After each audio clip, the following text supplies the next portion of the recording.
Welcome back, you beauties. Thank you so much for rejoining the conversation. It is so good to have you for the next 3 hours, and we are inspired this morning with International Women's Day coming up. It's important to highlight the places where women are advocating for their space because they have to. Now, the gaming scene is one of those, undoubtedly, with it being historically obviously quite hostile, not even just unwelcoming, but hostile towards women in many cases. And to this day, many women still face that hostility when playing or joining communities that are largely male spaces. Just let that sink in before you let your bias or whatever reaction kick out, because it's true. And today we are speaking to some gamers who are hosting what sounds like the most amazing tournament just for women and femme gamers in their effort to advocate for women in gaming. Welcome to all of you. Thank you so much for joining us. Rushka, Adam, Jess, this is an exciting opportunity. I've had my eyes opened to the opportunities within gaming. I've been lucky enough to have a front row seat, your hubby being a big part of my journey in that space. We've created content together. I love gaming. I'm useless. My 5-year-old has already surpassed my hand-eye coordination in that space. But there is an opportunity now more than ever. The world has changed. It's a digital landscape now, which means that you are future-proofed if you have some kind of skill set here. What is this all about? The tournament specifically that we're hosting is just to highlight all of the women gamers, the creators that we have in our community, because they are often quite overlooked, right, by their fellow gamers, by sponsors, by everyone. So we specifically just want to focus on them. It's not a big esports league tournament. You don't have to be a grandmaster or be the best player in the world to compete.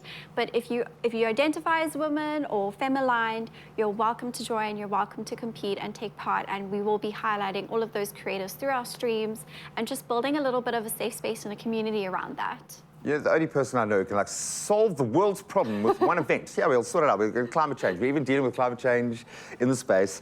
I love it because there is a click. There is a sense of I don't know, maybe it's, I always used to think the simple answer was never true. Otherwise, why have people not just done it? But now people are just doing it, making those connections. Rushka, why are you passionate about this event from a female perspective? Please explain to me as a man, because I can't understand your experience in this space as much as I would like to. I think I'll start by saying that growing up, I didn't see any colored women, any women of color, first of all, in most spaces, let alone gaming. And still to this day, it's very hard for me to find any women of color on Twitch or whatever streaming platform you're looking at when it comes to gaming. So it was important for me to showcase just how many we have in South Africa alone. There are so many. We've got Androva, we've got Paisley, we've got Honey. There are so many. So it was very important to me to showcase that. I remember approaching Clint from ACGL, asking him, why aren't there any female-run tournaments currently? Like, it's 2022 at the time. And I was like, why is this not a thing yet? And he was like, because no one approached us. No one's put their hand up, Yeah, no one's put their hand up. And it's not just the sector. Every sector is doing this. And we've seen the uptake, how quickly things can shift when there is investment from a female audience in that space. And I think that's often the link that's missed within sport. You need to be able to have that kind of need, supply and demand when it comes to the content.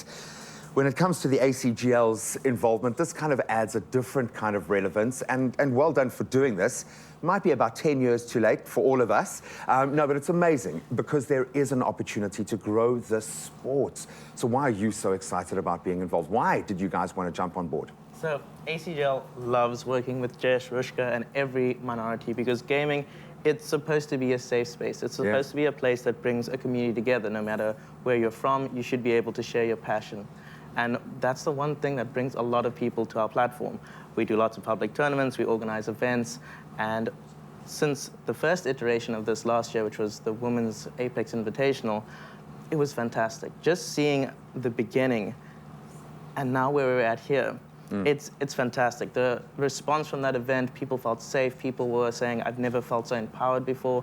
It really created a space where people could just be themselves. And it wasn't toxic, it was fun. No, it was amazingly fun. I mean, I had so much fun watching that stream, and even though it wasn't for me, it was so enjoyable to watch. And ACGL is just all about pushing that community. We want to make it a better place for everyone.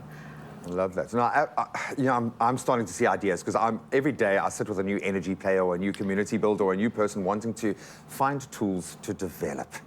And gaming is a social construct, it's a community, it's developing skills that are so vital right now. I've seen cities be redesigned by 6-year-olds playing a game.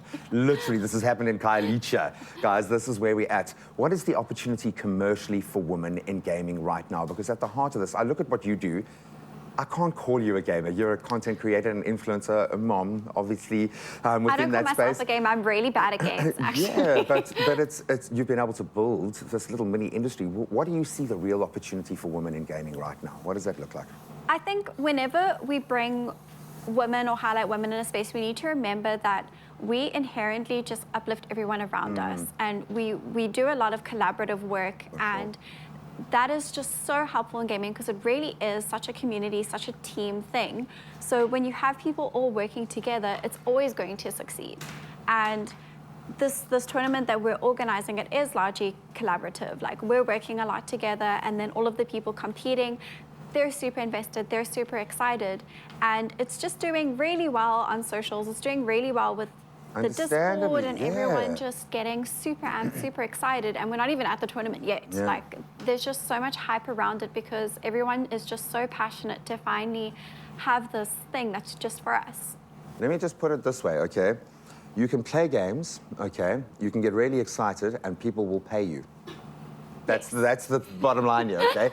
Then you can become better at it. You can enter tournaments and people will pay you like 10 times as much. Then you can become really good and earn more than NBA basketball players. That's what gaming is right now. And every now and then do a photo shoot where you hold a keyboard and you're good. A beautiful keyboard. Instead of a basketball, it's a keyboard. It's a keyboard. I absolutely love it. We're going to keep you guys around. We're going to talk more tech, and we are inspired, and hopefully this has lit that light bulb for you. There is an opportunity now. Go and grasp it. I'm going to go and grasp the opportunity in the kitchen.